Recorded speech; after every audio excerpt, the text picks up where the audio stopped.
Bonjour à toutes et tous, bienvenue sur l'IMOCA CGT Vendée.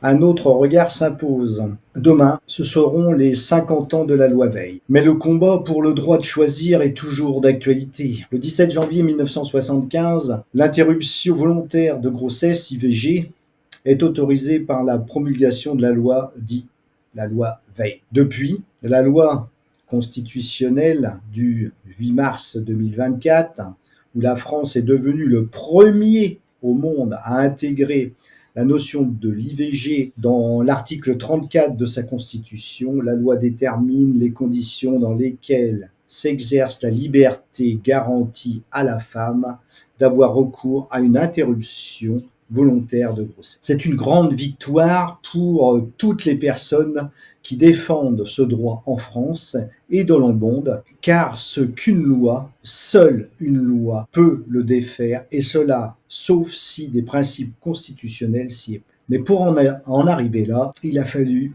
lutter. 1 million de femmes se font avorter chaque année en France. Elles le font dans des conditions dangereuses en raison de la clandestinité à laquelle elles sont condamnées. Alors que cette opération pratiquée sous contrôle médical est des plus simples. On fait le silence de ces millions de femmes. Je déclare que je suis d'une d'elles.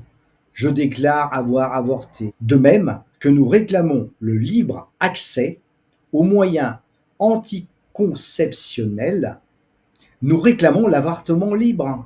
C'est ainsi que commence le manifeste des 343, publié le 5 avril 1971, dans le Nouvel Observateur, pour lequel 343 femmes déclarent avoir avorté, s'exposant ainsi à des poursuites pénales pouvant aller jusqu'à l'emprisonnement. Le 11 octobre 1972 se tient à Bobigny le procès de Marie-Claire Chevalier, adolescente de 17 ans, accusée d'avoir avorté à la suite d'un viol. À ses côtés, sa mère et 2 autres femmes comparaissent pour complicité. Son avocate, Gisèle Halimi, transforme alors le tribunal en une vibrante tribune pour le droit à l'avortement. Madame Chevalier sera relaxée. C'est en décembre 1974, après de vifs débats parlementaires, que Simone Veil, ministre de la Santé à l'époque, arrache au Parlement la dépénalisation et l'encadrement légal de l'avortement en France. Petite parenthèse, conditions de l'accès à l'IVG en France aujourd'hui. Seule la personne concernée peut en faire la demande. L'IVG est possible jusqu'à 14 semaines de grossesse, soit 16 semaines après le premier jour, dès les dernières règles.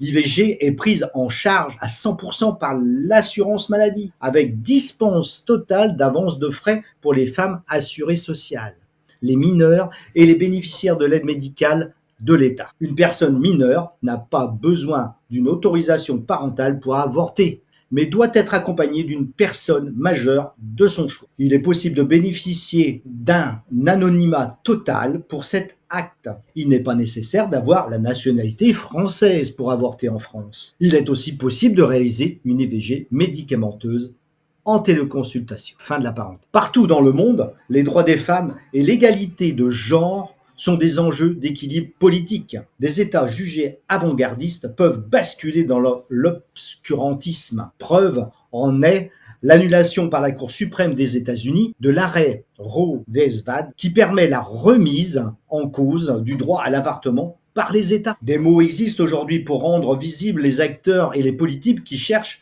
à faire reculer les droits des femmes. Par exemple, le backlash, qui désigne des actions des mouvements conservateurs et masculinistes qui agissent pour faire reculer le droit des femmes, l'apartheid de genre, le viol comme arme de guerre. Alors la CGT est une organisation de lutte pour le progrès social, l'émancipation et l'égalité des droits. Elle s'inscrit ainsi pleinement dans le combat féministe en portant les revendications qui sont attachées. La défense du droit à l'IVG en est une. Continuons la lutte. Maintenant, un petit point sur la course en vidéo. Comme d'habitude, je vous souhaite une belle journée ensoleillée.